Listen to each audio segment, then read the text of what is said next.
This message is just for you. You are good enough. This is the episode for you. Today, as we reach the end of the week, I just wanted to take a few moments to pop in with a really quick reminder that if you have achieved something this week that you're really proud of, something that you either set out to do, promised that you would do, or something that you didn't even think you could possibly do, be proud of it. And you do not need to pile on the pressure to top that achievement next week. Because I know that so many of us around here are overachievers.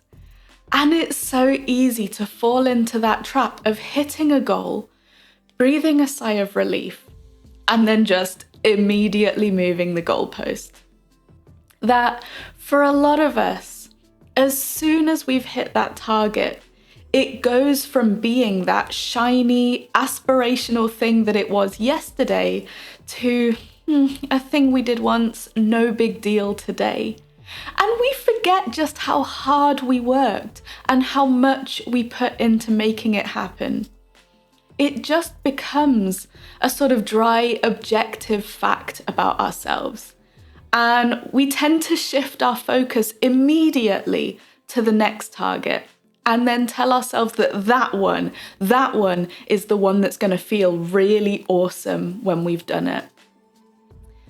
And I also know that it feels like sometimes the world is telling us from all directions that we need to be constantly working, constantly improving, and constantly striving for more. And so it does make it easy to see whatever you've just achieved as just a stepping stone, that even taking a moment to breathe and acknowledge it could look like complacency or overly satisfied with ourselves.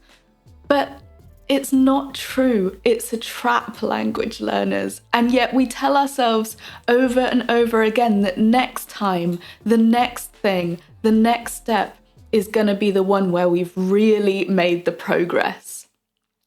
And that's how we end up exhausted, burned out, and resentful of the very thing that we're working towards. So language learners, it is fine to be proud of this thing. In fact, it is actually encouraged. It's okay to want to top that achievement. It's not about saying, well, I've done that, I guess I don't need to do anything for the rest of the year. But before you move on to the next thing, give yourself the time to recognize what you've done this time round, to recuperate, to acknowledge your efforts, your creativity, your determination, all the obstacles that you faced to do it.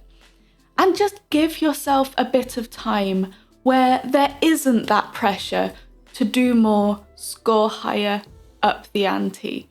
In short, give yourself credit for doing what you said you were going to do and for putting the work in. If you promised yourself a reward of some kind, make sure that you get it. Make sure that you build that trust within yourself that when you do the difficult stuff, there's something good at the end of it, whatever that might look like for you.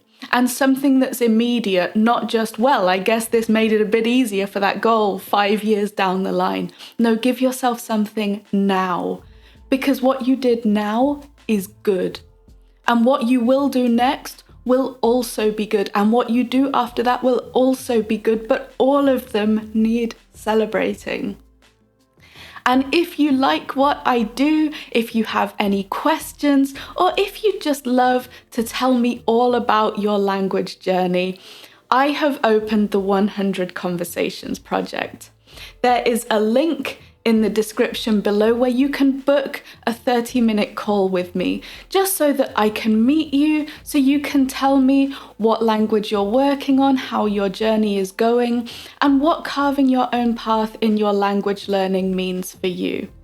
It's a chance to ask any questions that you have and for me to know who it is that watches my videos every day, because I put them out and I have no idea, unless you leave a comment, who it's reaching, or how it's helping. So if you would like to book a call, the link is down below, and I can't wait to meet you. Have a wonderful day, have a wonderful weekend, and I will see you back here on Monday.